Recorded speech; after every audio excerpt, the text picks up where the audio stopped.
Bismillahirrahmanirrahim. Alhamdulillahi rabbil alamin. Wassalatu wassalamu ala nabiyyina Muhammadin sallallahu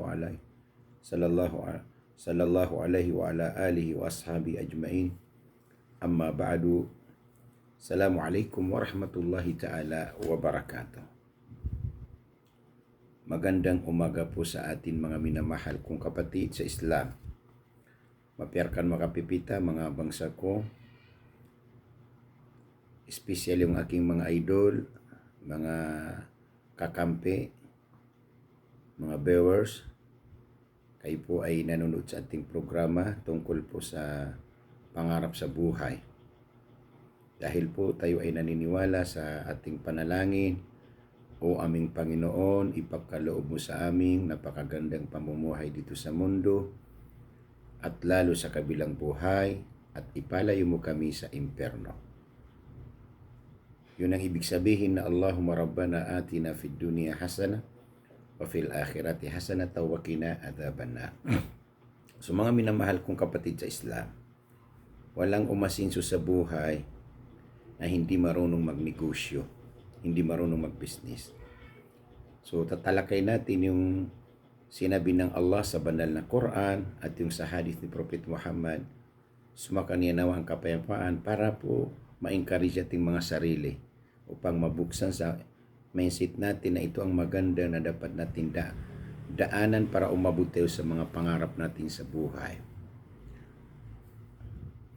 Qala Allah Ta'ala, Ya ayyuhalladhina amanu la ta'kulu amwalakum bainakum bil batili illa an takuna tijaratan an taradin minkum wa la taqtulu anfusakum innallaha kana bikum rahima.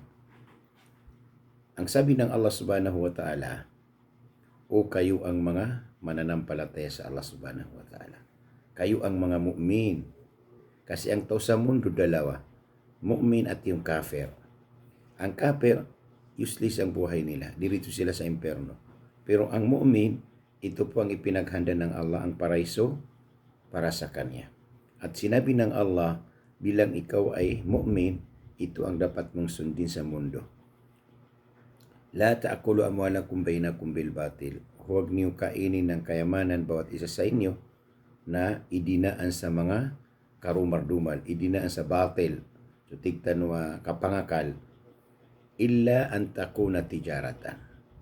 Malibang kung idinaan ninyo sa negosyo. Migulalan sa negosyo, si ikundulun-dulunan niyo, dagano pa magakala, wala taqtulu anfusakum, na uban ni bunuan sa mga ginawa niyo. Matanas wallah subhanahu wa ta'ala, so Allah namiya adin, rakanoa, masaling gagaw. So Allah na malas kanya nilimo. Yun na ayat na makanggugunan na uwanan si iko okay ahanap buhay batabulaboro sa dunia ayabuto sa dunia negosyante customer. Sa itong dalawa, sino po ang yayaman? Customer o negosyante? Negosyante. Kasi ang negosyante araw at gabi pinapaikot nila ang pera. Pero ang customer binibitaw niya ang kanyang pera. Diba? Qala al-Imam Tabari rahimahullah, ang katada qauluhu ya ayyuhalladhina amanu la ta'kulu amwalakum bainakum bil batil illa an takuna tijaratan. Ito ang sinabi niya sa Quran, hiskan wa miyamaratiya na uban niyo kana sutamok ang gulalan sa kapangakal. Inunta na uba kapangakal, inunta buong gulalan sa tijaratun, negosyo. Qala at-tijaratu rizqun min rizqillah wa halalun min halalillah. So kung sukap negosyo, kan business, kan dega-degang, ginan nimya kalalaap ka po sa rizki wallah. Ahalal agu pedis iku mga halal kan wallah subhanahu wa ta'ala. Liman talabaha bisidkiha wa si iku tao aplulubaan yan.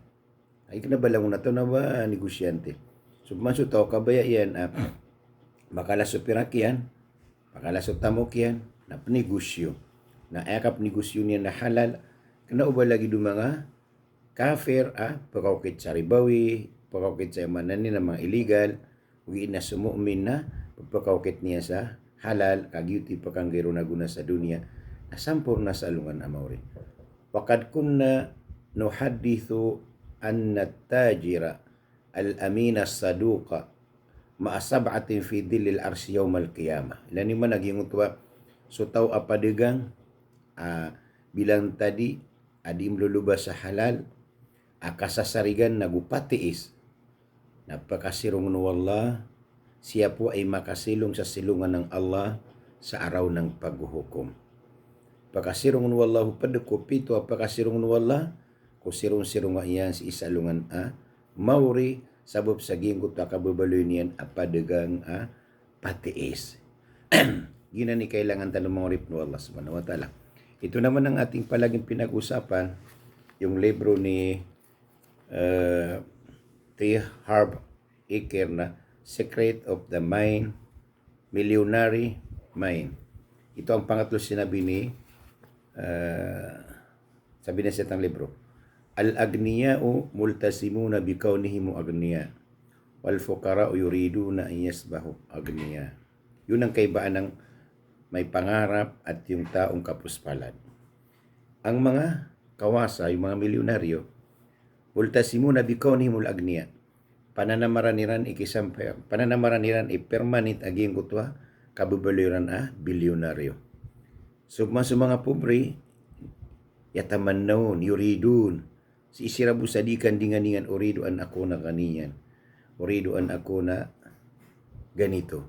Pero ayaw sa gawa. Ang mundo kailangan po sacrifice. Pag gusto mo masinso ka sa buhay, sundin mo ang mga salita ng Allah subhanahu wa ta'ala. Basahin mo ang mga libro na siya po ay makatulong sa sarili mo upang umasinso tayo sa buhay. Makinig tayo ng maayos, sundin natin ang hadis ni Prophet Muhammad sallallahu alaihi wasallam. Gawin mong sarili mo na may kaalaman o nag-aaral at makikinig. Huwag mong gawin ng pang-apat, masisira ang buhay mo. Yun lang kapatid. Ang asinso sa mundo, lalo sa kabilang buhay, ay dalawa. Una-una po, pag gusto mo umasinso sa buhay, kaalaman at tamang disiplina sa sarili. Alamin mo ang gusto mo, abutin sa buhay. At disiplinan mo ang sarili mo. After 2 years, ikaw ay may resulta sa buhay mo. So yun lang mga kapatid sa pananampalatayang Islam. Ito naman sa libro ni Rich Dad and Poor Dad, napakaganda po ito. Ito ang idol ko ng libro. Dito po nabuksan ng utak ko tungkol po sa ito. Libro ni Robert Kiyosaki. Palagi ko ito binabasa, kanyang libro. Ang sabi niya,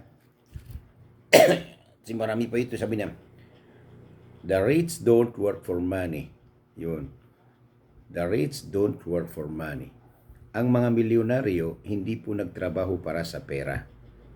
Ang pera nagtrabaho para sa mga milyonaryo. Dapat doon tayo umabot. Kasi, napakaganda ang buhay bilang ikaw ay Muslim kung mayroong kang kayamanan. Al-malu silahul mu'min.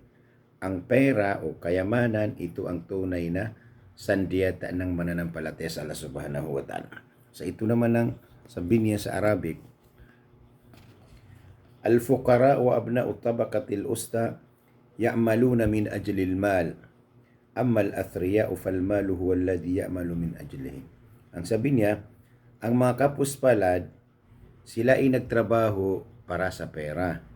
Pero, ang mga bilyonaryo, ang pera nagtrabaho para sa kanila. Yun ang sinasabi na, malfarqu bainal khusumi wal usul between liabilities and ano ba yun? Asset ang liabilities. Kailangan na maswatanuan. Ito na yung bida, no? Malfarqu bainal usuli wal khusum. So, income absuldra ka, agusupliwa income. Na udingan na mapakambida na karagandang kasi ko di nga kapagintaw sa lalidin no kalalamitan ron sa giyang kaya mas sa mga pagariko. Balasan wala ko kapag makinigatan si ko mga pupunto ka usenta no pantag si ko pangarap sa buhay ng ating sinusunod ang ating boroya, vision, yung sinabi ng Allah sa atin bilang tayong mga Muslim, araw at gabi ay po inanalangin tayo kay Allah. Allahumma rabbana atina fid dunya hasana wa fil akhirati hasana wa qina adzabannar. O Allah, ipagkaloob mo sa amin napakagandang pamumuhay dito sa mundo at lalo sa kabilang buhay. So ano ang sinabi ng Rasul sallallahu alaihi wasallam? Allahumma barik li ummati fi bukuriha. Ya Allah, pakambarakatan kasi kung mga umatakan, sudiran ka pangabalaga. Si Robert Kiyosaki sabi niya, ito ang kalaban ng pangarap sa buhay. Katamaran, katakutan, arrogant, negatibo, taong, masamang ugali. Aya sura nga o, pangarap mo, hadlang sa pagpundar ng yaman, 5. Buklo, talaw, da pumakinigniyan, marata iparangay, takabur. Na basta, isabi matagor ka, sagingan na 5, wala nang patay kang bata ka. Salam na kaskano. Assalamualaikum warahmatullahi ta'ala wabarakatuh. Ubani pakalilipati so, kapnay hajitano, na gusto ka pagumratano. Ako po si Sheikh Harun Imran Angni, naglilingkod po sa atin. Maasalama fi amanillah.